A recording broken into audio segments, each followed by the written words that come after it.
Тәттіге құмарлық қандай қауіптің белгісі екенін білесіз бе? Ауырмаудың 6 әдісін біле жүріңіз. Иммунитет ағзаның қорғаныс күші. Ол мықты болған сайын адамның денсаулығы жақсарады. Ал әлсізденген сайын ағза әлжуазданады. Түрлі ауруға бейімділік пайда болады.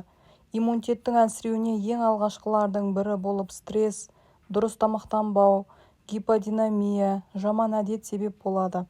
Жалпы біздің күнделікті ішіп жегеніміз, демалғанымыз, тыныс алуымыз, жүріс-тұрысымыз, тіпті ауырғанымыздың өзі ағзада иммунитет қалыптастырады. Оның дамуына тек себепші болуымыз керек.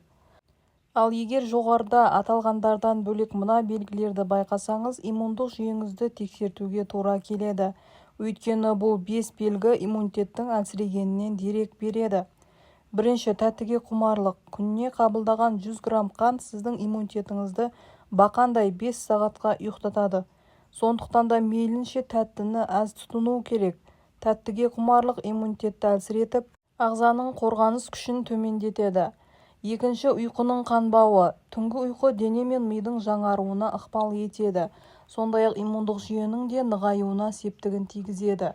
Иммунитет кез келген бактерия мен вирусқа қарсы төтеп беру керек. Сондықтан да оның неғұрлым мықты болғаны маңызды. Егер сіз түнде демалудың орнына басқа шаруамен айналысатын болсаңыз, фильм қарап, телефон шұқысаңыз, онда иммунитет өз жұмысын қалыпты жасай алмайды. Салдарынан оның күші әлсіреп, саулығыңызға кері әсер етеді.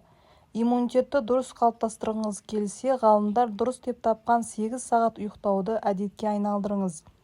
Үшіншіден, майлы тамақ жеу, әсіресе қанықпаған майдан келер қауіп басым болып тұр. Ол ағзаны қабынуға бейім етуге күш салады. Май иммундық жүйенің жұмысына кедергі келтіріп, оның әлсіреуіне ықпал етеді. Мейлінше тамақтану мәзіріңіздегі қаныққан майларды шектеп, оның орнына қанықпаған өсімдік, балық майларын және жаңғақты тұтыныңыз. Бұл азықтар ағзаны аурудан қорғайды, қабынуының алдын алады. Төртіншіден, суды аз ішу. Алдымен өзіңізді жеткілікті мөлшерде сұйықтық ішіп жүргеніңізді анықтаңыз. Ол үшін арнайы сараптамадан өтіп немесе дәрігерге барудың қажеті жоқ. Бар болғаны зәріңіздің түсіне мұқият қараңыз. Егер зәрдің түсі ашық сары болса, онда сізге алаңдауға негіз жоқ. Ал егер зәрдің түсі қанық болса, онда су ішу тәртібін қолға алуыңыз керек. Өйткені ағзаны ауруға шалдықтыратын да, аурудан қорғайтын да су екенін ұмытпаңыз. Көптеген дерттің емі су. Суды тым аз ішу иммундық жүйенің әлсіреуіне алып келеді. Иммунитетті қалыптастыру үшін күніне 1,5-2 литрдей су ішуге әдеттеніңіз. Бесіншіден, мұрыннан су ағу немесе құрғау. Мұрынның шырышты қабаты бактерия мен вирустың жүретін жолы екенін ескерсек, оның саулығы бәрінен де маңызды. Ауаның тарлығы, шырышты қабаттың құрғауы вирустың ішке оңай енуіне жол ашады. Сондықтан да таза ауаға жиі серуендеу немесе мұрын қуыстарын тұзды сумен шаю аурудан қорғайды әрі иммундық жүйенің нығаюына себепші болады. Өйткені мұрыннан су ағу немесе құрғау қауіпті аурудың бастамасы екенін біле жүріңіз. Мұндай жайсыздық туындаса, дереу лор дәрігеріне тексеріліңіз. Алтыншыдан, қозғалыстың аздығы. Бұл да өз кезегінде бірнеше дерттің дендеуіне себепші болады. Қозғалмайтын денеге ауру да жабысқыш келеді, өйткені оның қорғаныс қабілеті тым әлсіз. Иммунитетті қалыптастырудың ең тиімді әрі оңай жолы жаяу жүру. Күніне 3 рет 15 минуттан жаяу жүріп отырсаңыз, сіздің деніңіз сау болады. Теріңіз бен денеңіз жасарады, жүрек соғысы реттеледі, тәбетіңіз ашылады, көңіл күйіңіз көтеріледі. Ішек асқазан жолдары шлактан тазарып, өзіңізді жайлы сезінесіз. Міне, осы ұсынған 6 әдісті орындалуы қиын шаруа емес. Егер күнделікті әдетке айналдырсаңыз, иммунитет деген қаруыңызды сайлап, саулығыңызды сақтай аласыз.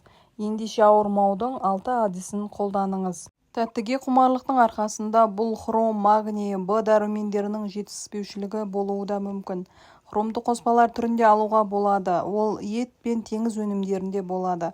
Магний қарақұмықта, жасыл көкөністерде, тұқымдарда. Б тобының дәрумендері ет, күрделі көмірсулар, дәнді нан, жарма деп түсіндіреді мамандар.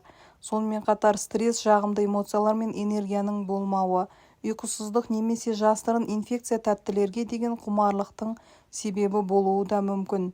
Сонымен қатар, қант диетадан шығарылған кезде торт жеуге болады, ол диетаны бұзбайды.